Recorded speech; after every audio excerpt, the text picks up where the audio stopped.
Good afternoon, everyone. Thank you for attending this session on healthy forests. My name is Jamari Hartley, and I am CCL's Government Affairs Coordinator.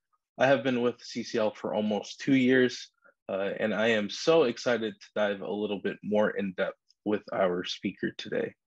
To go into a little background, CCL works on policies that are effective in reducing net emissions and building bridges, both in Congress and our communities.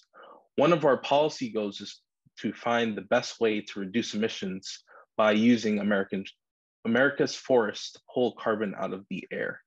America's natural resources like forests, grasslands, and oceans are natural climate solutions that pull carbon out of the air and reduce the impacts of climate change. We can manage all of these natural resources to maximize their climate change fighting impacts. So today we'll be answering some of those of your questions during and after our presentation, so feel free to let them fly. But today we will be exploring how we can continue to preserve and expand forests and climate smart forestry, as well as advocate for increasing urban forests, focusing on neighborhoods that lack tree equity. I grew up in Queens, New York, so learning about urban forests and having CCL, including a focus on expanding forests and advocating for urban forests, is something that is near and dear to my heart. As a kid, I always wondered why there wasn't a central park in all 5 boroughs of New York City. Looking back, it's a little silly thinking about that statement, but there is an alley for more trees in urban communities. So continued work on emissions reduction and climate legislation like the Growing Climate Solutions Act and the Forest Act is why I came to CCL. And now is the time to take action on protecting our forests and expanding tree equity in urban communities. So I am looking forward to our speaker's presentation today. Our speaker today is Joel Pannell. Joel is the Vice President of Urban Forest Policy at American Forests. Joel oversees efforts to build and promote American Forest's position on a range of urban forest policies and related social equity issues. He works to build and maintain relationships with policymakers, senior government officials, partner organizations, key stakeholders, and other related entities to advance policies centered at the intersection of urban forestry and social equity. Over the last decade plus, Joel has played a leading role in expanding equitable access to public lands, including the creation and significant growth of the only federal grant program addressing park equity in cities, as well as the launch of the 10-minute walk campaign. Prior to joining American Forests, Joel led Sierra Club's Outdoor for All campaign and directed urban policy for the Trust for Public Land. Joel is a graduate of the University of Maryland and Virginia Commonwealth University's Center for Leadership. So again, thank you, Joel, for being here this Saturday, and I am sure we are all excited to get a closer look at what we can do to help increase urban forests and look at the importance of tree equity. So I'll pass the baton to you. Thank you so much, Jamari, and it is a pleasure to be with you all here on Saturday. Let me see if I can share my screen. It's still not giving me the ability to. But I know Haley, I believe, is working on that. So so thank you again for the introduction. I would just say that, this issue is personal to me. I grew up playing a lot of pickup basketball. I grew up in the suburbs of Richmond, Virginia, and had a lot of tree cover, had a park basically across the street from my house. I grew up playing a lot of pickup basketball in the suburbs, had a park right across the street from my house. We would go into the city and play, and people would actually joke and say, you county boys can't take the heat. And so as a teenager in the 90s, I thought that was a joke. I didn't know anything about urban heat islands, but now that I'm doing this work, I realize it literally was hotter in those neighborhoods, and what that means, the climate and health and quality of life, economic impacts that has on neighborhoods is staggering. And so I'm going to talk to you a little bit today about tree equity, It's a current term that American Forest has coined to really address the issue of the discrepancy in tree canopy that we see in cities throughout this country. And so we'll talk also then obviously about some of the policy touch points that are related to that. All right, so who is American Forest? Some of you may be familiar with us, many of you may not. We are the oldest conservation organization in America, dating back to 1875, about to celebrate our 150th anniversary. We are committed to creating and sustaining healthy forests in large landscapes and cities and communities from coast to coast throughout the country. And so we've championed things such as the creation of the actual U.S. Forest Service, and really every significant piece of federal legislation or action that has occurred over the last century. American Forest has been a part of that. We really talk about our work in two buckets very broadly. So our resilient forest, which is more about large landscape reforestation and wildfire risk reduction, and then our urban tree equity work, which is what I focus on. So I'm going to focus this presentation largely on that. Got a bit of Saturday dad brain, so I'm not going to pretend to have expertise in our resilient forest work. I have obviously some cursory knowledge of it and can answer a few questions, but want to put that out there that today is going to focus on our urban forest work. All right, and so what drives us? So again, being a 150-year-old organization, we have a long history, but we also like to think of ourselves as really forward-looking. We see the two most pressing challenges of our time to be climate change and social equity, and what that means in many different ways. About 4 years ago, this is a picture of our first staff retreat since COVID this past summer. About 4 years ago, we were a staff of 14. We are now at 80 and growing. So I think we've added several staff since this picture was taken. And so I think it just shows the importance of this work, the momentum around doing this work in a very significant way and at a large scale. So yes, and you all are obviously very focused on climate change. We know that our nation's forests and forest products capture about 16% of carbon emissions in the US. And so, trees and more broadly forests are the best natural climate solution we have, best nature-based solution that we have to addressing climate change. And so what that means specifically in cities, in addition to the carbon capture and storage, is also it's almost $8 billion annually saved in heating and cooling costs. And so trees can reduce the average energy use by over 7%.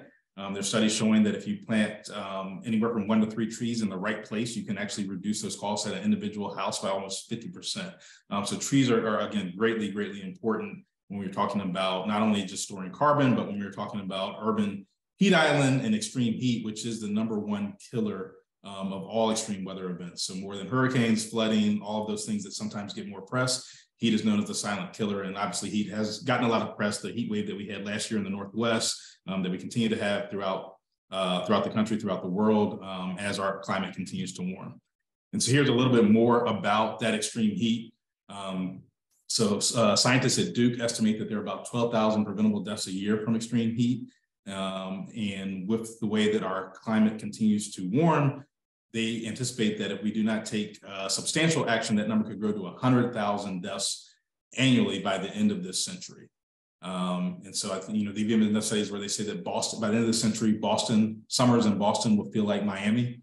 And summers in Miami will feel like, and summers in Phoenix will feel like Kuwait by the end of the century if we don't act. So just the importance of extreme heat. And that also was when we were on the Hill, along with others, advocating for significant money in both the bipartisan infrastructure law and the Inflation Reduction Act. That really was one of the #1 selling points, was the heat mitigation that trees provide in our cities. In addition to extreme heat, also just air quality. And so trees in cities prevent 670,000 cases of acute respiratory symptoms annually. You look at a city like Detroit, where the childhood asthma rate is 4 times what it is in the rest of the state of Michigan, because of the lack of tree canopy and because of highways and cars and air pollution. And so again, in addition to heat, we just see it's such a critical health issue that we have equitable tree cover in our cities. So what does all of that mean? I think you can drive around most cities and you can see that your tree cover is going to be more predominant in your wealthier and whiter neighborhoods. But it's one thing to talk about it. What we did was actually launched a tool with data. So anyone can go to treeequityscore.org. We have over 150,000 neighborhoods. Neighborhood is really like a census block group. It's basically the entire contiguous US. There is not satellite data available currently, quality satellite data for Hawaii and Alaska, but we, the Forest Service and others are working on providing that data so that we can do tree equity score truly for the whole country. But that's a tool, again, that anyone can pick up. You can look at your neighborhood and see where those tree canopy gaps are. This is what it looks like. If you pull it up, we cross, we look at tree canopy. It's by different regions. And so this is a tool that's meant to compare a city, neighborhoods within a city. It's not meant like some other tools to compare cities. So I used to work for the Trust for Public Land that does Park Score, and they're ranking the top 100 cities in terms of their access to parks and other factors. This is not what this tool is designed to do. Tree cover in Phoenix, again, is going to look much different than tree cover in Atlanta or other areas just based on the ecosystem there. And so this really is looking at a score of 100 means that you have equitable tree canopy across your neighborhoods. And so it looks at things like unemployment rate, the health index that gets into a number of factors. It looks at children and seniors, because those are the folks who are most vulnerable to extreme heat and other health conditions. It looks at the percentage of people in poverty, surface temperature, along with people of color. And so again, I welcome you. Feel free to multitask right now or at your own convenience to look at the tree equity score. And again, you just pull it up on your phone. I think it is a pretty cool tool, and we found it to be very useful. It's designed to be democratized data that anyone can use it, from the White House to an individual citizen who wants to know tree canopy in their neighborhood. And so now that we have that tool, really, what does that mean? And so we at American Forest have spent the last couple of years really building a tree equity movement. So awareness and inspiration, a lot of comms pieces. When our tree equity score launched last year, we had a feature in the New York Times, July 4th edition. It's been getting, again, because of the extreme heat and other issues that we've seen in this country over the last 2 or 3 years around social equity, around climate change. It's really been gaining momentum as a priority that neighborhood groups and folks are going to talk about, going to city council to talk about. So building that awareness and inspiration. The Tree Equity Toolbox obviously gives you a data-driven tool to really drive those decisions of where we're going to invest. Proof of concept, we have been doing this on the ground in states like Rhode Island, and then individual cities, Detroit, Phoenix, Baltimore, Boston, cities across the country where we really have that proof of concept of what this looks like, working with community-based partners, working with city officials, working with the Forest Service and federal agencies to really achieve tree equity in a inclusive, holistic, comprehensive way. And then lastly, just empowering the movement. So we are the American Forest is the lead of the US chapter of 1T.org. So that is the Trillion Trees initiative that was started actually under the previous White House administration. So getting individual cities to make pledges, providing technical assistance, resources, and tools. We have developed a number of tools working with the Forest Service and other partners. And then lastly, the funding, right? We know that the best ideas in the world don't work if they're not properly resourced and funded. And thankfully, due to the Inflation Reduction Act, most prominently, there is unprecedented federal funding for this work.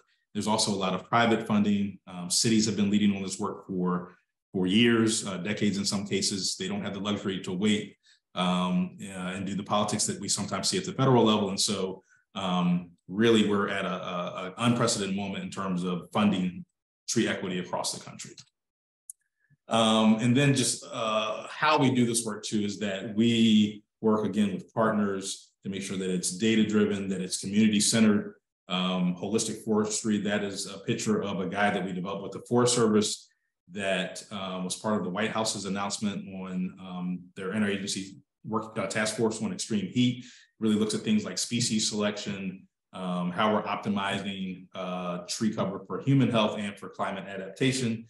Workforce development is a critical piece of this work. We think it's a moral imperative that if we're going to invest and create economic opportunity in neighborhoods that have been historically disenfranchised and lack tree canopy, that we're going to create jobs for the people that actually live in those neighborhoods and who, again, are underserved economically in some of the worst ways. And then obviously also, again, just being well-funded. Money comes up a lot, as you see. So, and I'll just say too, part of, tree canopy is a bipartisan issue. You see the Trillion Trees initiatives that has been supported and introduced on both sides of the aisle.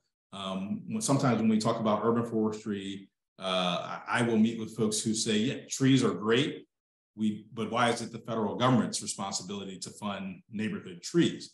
And one of the reasons that we feel and that that Congress has directed that it is a federal priority is because these neighborhoods did not happen like this by accident. And, we know that there's a legacy of redlining, of discrimination, of putting highways directly through neighborhoods and cutting them off, tearing down trees, cutting them off from the economic centers of communities. And so for those reasons, these neighborhoods did not happen again by accident. They were created in large part by decades or even centuries of policy and land use at multiple levels of government. And therefore it's incumbent upon us to come up with those policy solutions.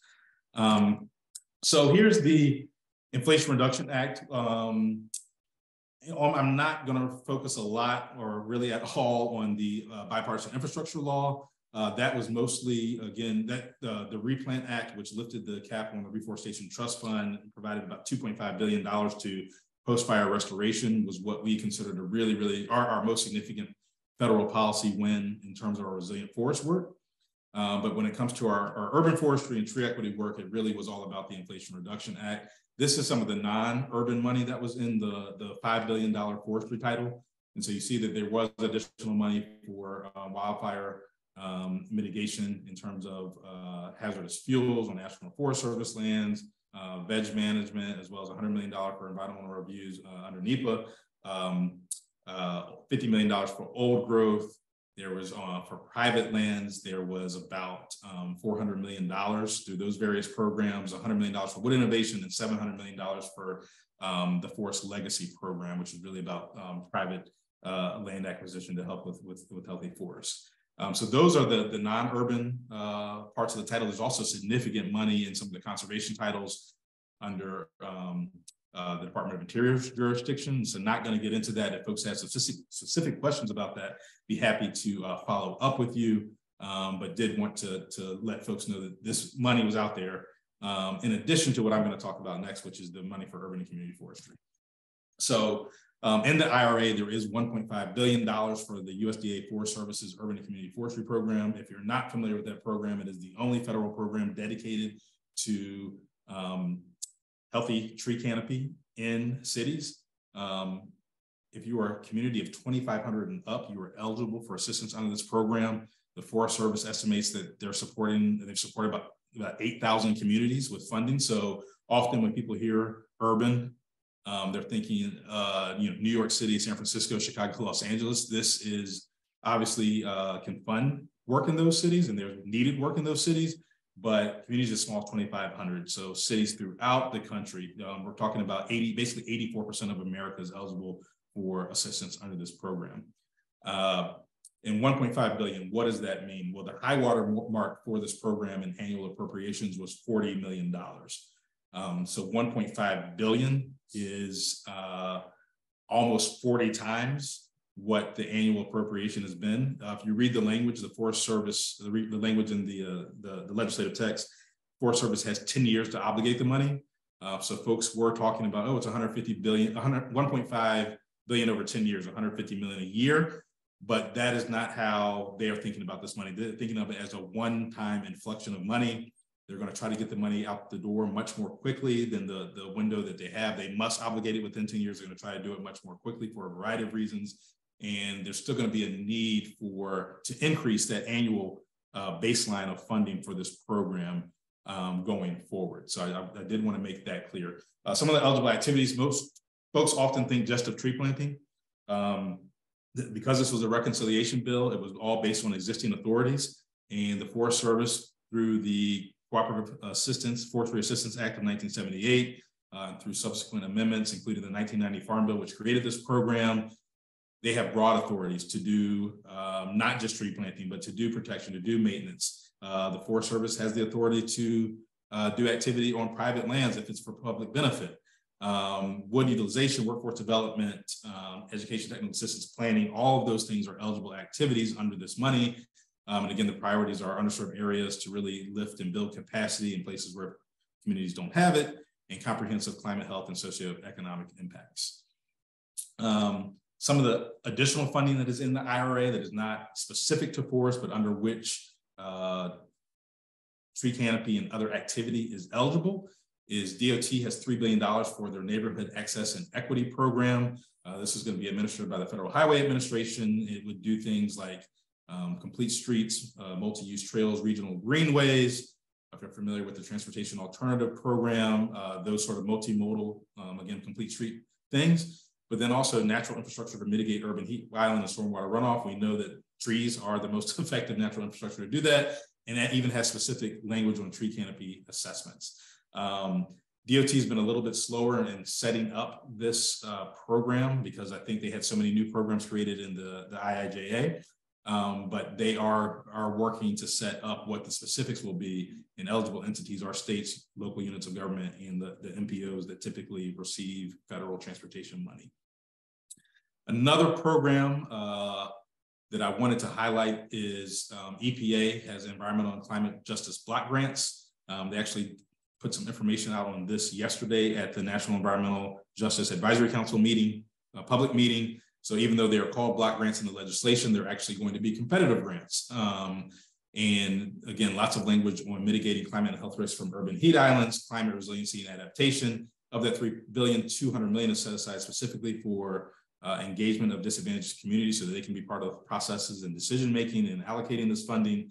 The bipartisan infrastructure law actually gave new authorities to the EPA's Environmental Justice Office. Previously, it was really heavily technical assistance. They didn't have an implementing authority. They now do. They have created a new office that has over 200 EPA existing employees were moved into this new office. So EPA has really stepped up their Environmental Justice Office to meet not only the new resources they've received, but also to meet the demand and the urgency of doing this very important work. And then also the administration. I'm not sure how much you all do administration work, but now that we've had two huge pieces of legislation passed in the last year plus, it's really critical that they are implemented effectively and in the right way. And so this aligns with so many of the current administration's initiatives around Justice 40. They just released a new last week, a new climate and economic justice screening tool that's supposed to drive a lot of these investments. If you're familiar with EJ Screen, this is sort of a newer, slightly different version of that. They did not, the beta version they released a few months ago did not have anything in terms of access to green space, trees or green space. So we were able to work with White House CEQ along with the Trust for Public Land to incorporate a new, they're calling it a indicator of burden that really looks at nature deprived communities is the word that this White House likes to use. And really, it's not taking our tree equity score data at this point, but it's a step in that direction that they realize we can't really talk about climate and economic justice in communities and tools to access that if we're not looking fundamentally at access to parks and green space and trees. Community engagement, I put this one here because that's such an important part of doing this work that American Forest focus on, that partners focus on, that the federal government and other entities are focused on. There's so many examples of national nonprofits like American Forest and others where I have worked going into communities and saying, basically, we know what's good for you, and it's well intended, and we know the climate benefits that organizations like American Forest and others it's tied to our mission, and we are doing it because we know that it's good for the environment. But if I'm in a community where I may have 40% unemployment, I have very, very serious issues with the quality of education, I have gun violence and other issues, coming in to say, hey, you need to prioritize trees and parks and green space for the climate is not always going to be well received, and for good reason. There's also a lack of trust often with national nonprofits, with government officials, with others, again, in these communities, because their history bears that out. We're often dealing with generational trauma that folks in these communities have. So really making sure that you are not inviting folks to the table, but co-creating and building a table with voices that are centered in the community, that are trusted in the community.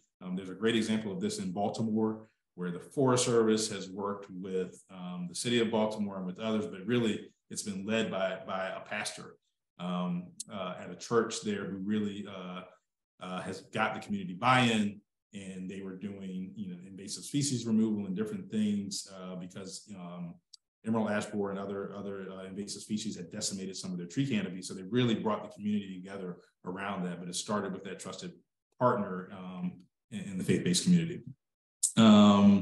There's more, just some specific examples in Detroit about how we did this community engagement work, where in Detroit, folks were very skeptical for a number of reasons, but also, if you're talking about trees in private property and neighborhoods and right of ways, like who is going to take care of them? They don't take care of themselves. And so these are things that you've got to work through. This is why the carbon finance is so important, to try to find some ways to monetize this and pay for these long term. But this is, again, just a really important aspect of community engagement that cannot be overlooked. So, I just talked about $7.5 billion of funding, that 1.5 of it specific to urban and community forestry for a program that's used to getting $30 to $40 million annually. So there was a lot that we were able to achieve this year. And again, implementing that is going to be a big focus of ours and many other folks. But there are still some things that are missing. So the Trees Act is something that's been introduced the last 5 Congresses. It's been bipartisan in both the House and the Senate. It would create a tree planting and protection program at the U.S. Department of Energy. It's modeled after a very successful program in Sacramento, and Congresswoman Matsui, who represents that area, has been the lead sponsor, where the utility district provides incentives and other rebates on utility costs for the planting and protection of trees in houses. So it's been a very popular program, and it really there's several other pieces of legislation that would create similar programs at HUD, similar in terms of getting tree dollars from housing agencies and others where they typically aren't. So making it a whole government approach that is beyond just the Forest Service, EPA, and DOT, but really all of government is focused on the intersectionality of all these issues. And then there's a couple of other bills too. Honestly, what I'm hearing on the Hill, what many of you all who talk to folks on the Hill are probably hearing, is that because we did have 2 mammoth pieces of legislation, we're going to be looking at 118th Congress with divided Congress. There's not going to be an appetite for a lot of new authorizing legislation. And again, the federal agencies are really up to their neck in terms of implementing some of the things that were created with the last two pieces of legislation. So I don't know that there's going to be a huge opportunity to advance a lot of legislation. That said, one of the things that needs to move next year and has always been bipartisan is the Farm Bill. And so the Forestry and Conservation title of that Farm Bill contains, as the name would suggest, a lot of forestry and conservation provisions. And so there is a Forestry and the Farm Bill coalition that is being led by the American Forest Foundation and a few others. And these are some of the ideas that have been floated. That coalition is slowly trying to build some consensus around what the forestry community's ask will be. The House did already have some hearings on this. The Senate is going to start their Agriculture Committee is going to start their hearings in January. However, with the House flipping in a new majority, I imagine we're going to see new hearings and new priorities. Since Glenn Thompson of Pennsylvania will be chairing the House committee, and I know that he has spoken recently about some of the things that he wants to see with the Farm Bill. And so these are just some of the ideas that have been floated, really around newer expanding authorizations to make sure that we're protecting some of those new investments that were created in the IIJA and the IRA. Carbon finance is one. I think there's a lot of really good ideas, particularly carbon finance works completely differently in an urban setting than it does in a large scale, 10,000 acre and up setting. And so there's a number of good ideas around carbon finance in cities that could potentially be advanced to the Farm Bill. There's some workforce development, some Conservation Corps ideas, amending the Public Land Corps Act to allow for more work to be done in non-federal areas is one of the ideas that's been floated. So these are all things that we, once we get more specifics on, we'll be trying to coalesce larger coalitions and momentum around, but it is moving. And so I think that really is going to be one of the few, I could be wrong, but I think that will be one of the few real legislative opportunities in the next year. And I'm wrapping up my too many slides. I always try to do 10 or less. I think I have 20, but this is my contact information. So if folks do have questions that are not addressed here in our dialogue, then please feel free to reach out. And Senator Sabinow said something very funny to me. I don't remember what it was, but it was hilarious. So that is it. I'll turn it back over to you, Jamari, and hopefully I left enough time for some dialogue. But again, thank you all for having me. It's always great to talk to such an impressive coalition and membership of folks who care about our climate. Yeah, thank you so much, Joel. Lots of information, and it's extremely helpful in what we want to do moving forward. So we have around 14 minutes. So just going to get kind of questions to you, Joel, and then I can kind of answer a little bit more of the questions moving forward. One question that we have from the chat is, cities have an incentive to maximize the presence of revenue generating businesses rather than trees that don't pay property taxes. This is not just an American urban problem. Just look at illustrations of medieval European cities, building practically falling over each other. How do you overcome this age-old barrier? Yeah, no, it is a barrier, and often, even taking a step further, we talk about trees as assets because we know all the climate benefits and eco-service benefits they have, but often they're managed and seen as liabilities because you have to take care of them along with other things. But I'd say there's a couple of things. One is that, again, when you look at the economic benefits, not only from reducing extreme heat, when you look at stormwater management, there's many cities throughout the country are now doing stormwater credits. There's millions and billions of dollars of eco-service benefits that trees provide. So finding a way to monetize that, being really creative about that. We're working with Quantum Ventures and other smaller groups who are really looking at, again, how you monetize this investment in trees so that it can pay for itself. And I also think we really have to quantify what the human health aspects is. Again, billions of dollars we're talking about in healthcare savings, physical and mental health when you're investing in our trees. Lastly, I'll say is that gray infrastructure. Again, I think the question speaks to the buildings crumbling and the investments we need to continue to make in our gray infrastructure. So green infrastructure like trees actually protects our gray infrastructure and increases their lifespan. So you look at the heat wave that hit the Pacific Northwest last year, where wire cables and things like that were literally melting in public transit systems. And so we have trees to cool our cities properly. The savings are there. And so it's just a matter of monetizing those savings and making sure that a portion of them are put back into the long-term sustainability of our tree canopy. Great. Next question we have is, how can lobbying our member of Congress help with creating more urban forests? What is the incentive moving forward?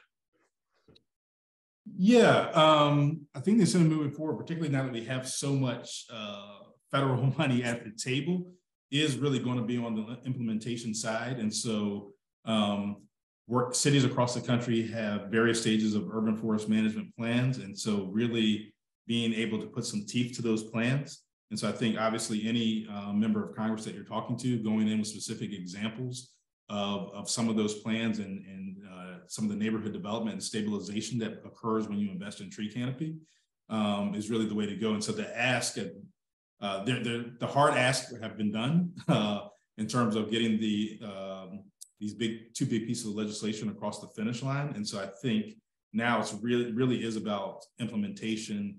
And I think members of Congress are going to be excited to see some of the work that this can do for their constituents and in their districts. And again, communities of 2,500 and up. So it doesn't matter what district you represent, you're going to benefit from an urban and community forestry program.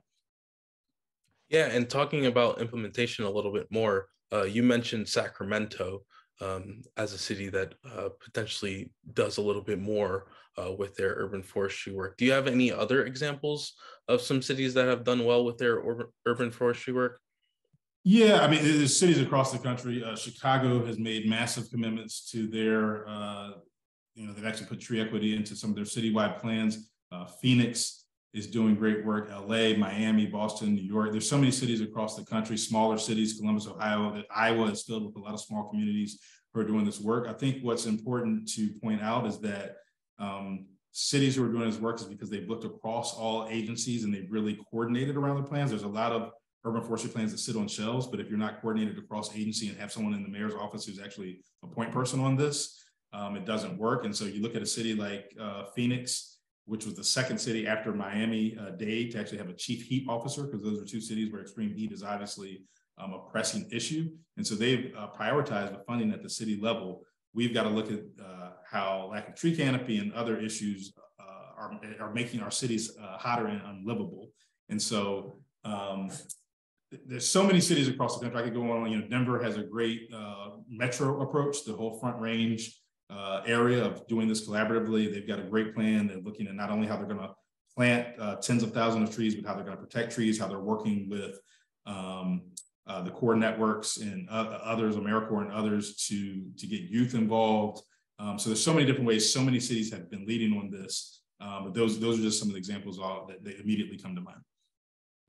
Great, and it's definitely good to hear the various examples of other cities doing a little bit more work. Next, we have a question from David. Very well presented, Joel. You expressed the multiple benefits of trees very well. Can you speak more to the math of how much forests can measurably help with reduction of climate change and over what period of time? Yeah. So we have great data analysis in-house at American Forest. We actually worked with American Forest Foundation to provide a lot of carbon capture numbers on all of the different investments in the IRA, worked with the Senate and the administration on providing those numbers. So I'm not an expert on numbers. I'd be happy to follow up, but when we talk about 16%, forests nationally capture about 16% of our carbon emissions. I think that equates to like 866 million metric tons. Urban is, I think, about 150 of that. So comparatively, it's a smaller percentage, but then really, again, all the other co-benefits, the 7% reduction in residential energy use. We have numbers I don't have on top of head just in terms of stormwater management. So that's something I certainly can provide, and that we should, as I'm talking, like, yes, we should have those a one page or something that has all of those different numbers. But even if you go into tree equity score, you can look and they have sliders where you can sort of play with, if we were to plant this many trees, and it says planting for simplification, but it's not just planting, it's protection of existing canopy, which is often where you get your biggest climate benefits. This will be the eco-service benefits in terms of dollars. And again, it's oftentimes it does take, trees have to mature. Your more mature trees are going to give you the biggest climate benefits. But in cities, they are planting more mature trees as well. But I can actually probably share, have to make sure that I'm able to share it, but some of those carbon numbers that look at 10, 20, 30-year outlays based on the investments and the assumed outcomes of some of those investments with this Inflation Reduction Act money. Great. And going into a little bit more on kind of the planting of trees in urban communities, what are some steps that are taken to ensure that these trees that are newly planted thrive when there's buildings around and other things in terms of pavement, sidewalks, streets? Yeah, so much goes into that. And when people talk about planting trees in urban environments, really, we have a number. I think it averages about $280 some per tree. That varies widely. A tree in New York City costs a lot more than a tree in Omaha, Nebraska, for example. So that's a national average. but that average includes the first 3 years of taking care of that tree. So it's really establishing that tree for long-term health. Trees in cities have higher mortality rates for, I think for a number of reasons, which are probably obvious to most of us. And so again, that is why really the workforce development piece, we can create jobs for people protecting and caring for these trees. And so the model that many folks have is volunteers, and volunteers are amazing. Volunteer groups are why a lot of this work gets done in cities across the country. But when we're talking about investing this kind of money and the money that's required, we're working with Davey and others in the Tree Care Industry Association to make sure that they're training and have the workforce they need. They've got an older, whiter, more male workforce that is retiring, and there's going to be a big gap if we're not preparing people for full-time jobs in this, not just seasonal jobs, but full-time jobs and careers. Detroit's a great example of the Green of Detroit is one of the community's great groups that we work with there.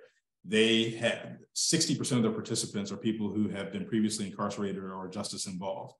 They have an 80% direct job placement rate, and they have a single digit, I believe it's a 5% recidivism rate for people who come through their program. So that's just one great example. I'm going off on a bit of a tangent, but you have to have long-term investment, and it has to be part of the local economy. And there's many ways to do that.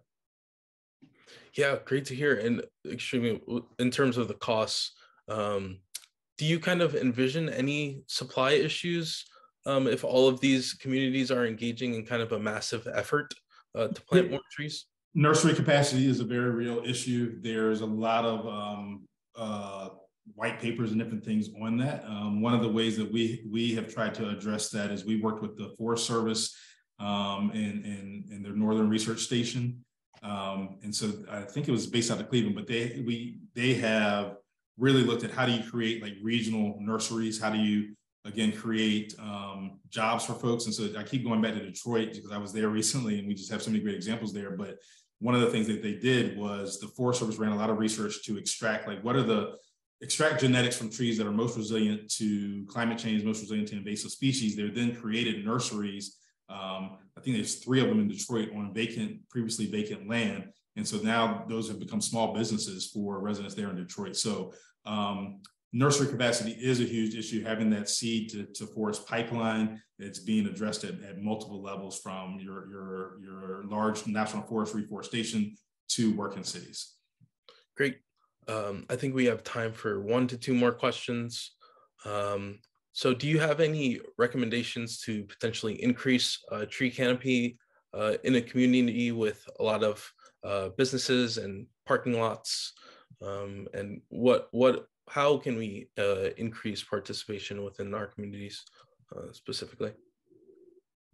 Yes, and so I see someone asked for the bill numbers for the Trees Act, so I'm throwing those in the chat.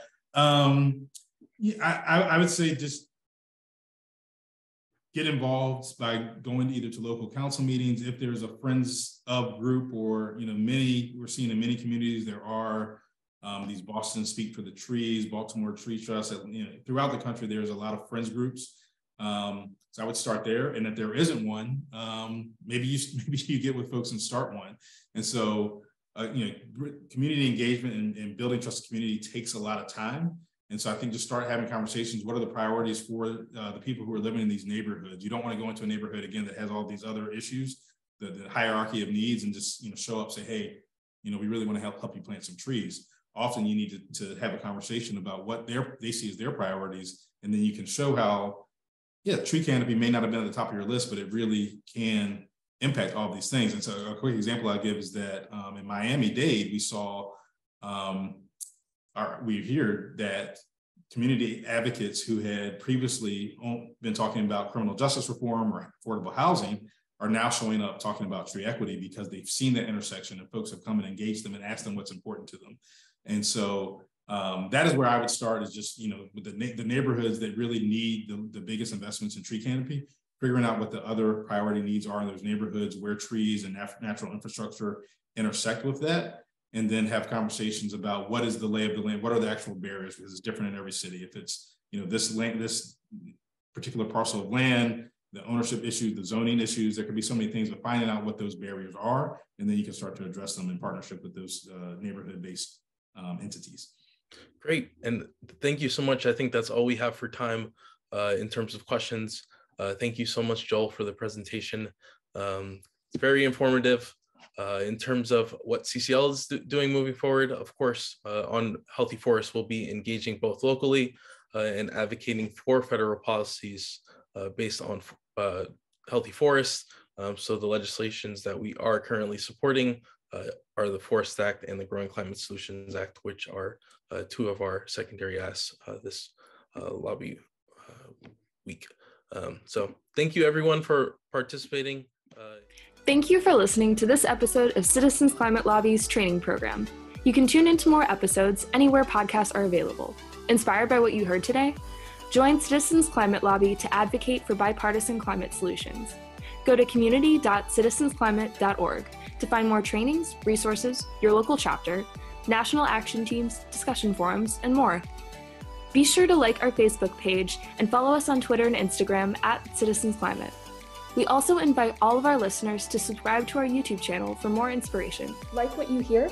Recommend us to your friends and make sure to give us a 5-star rating. It helps us show up on other listeners' feeds. Feel free to pass on any suggestions for future episodes in the comments as well. And together, we are creating the political will for a livable world.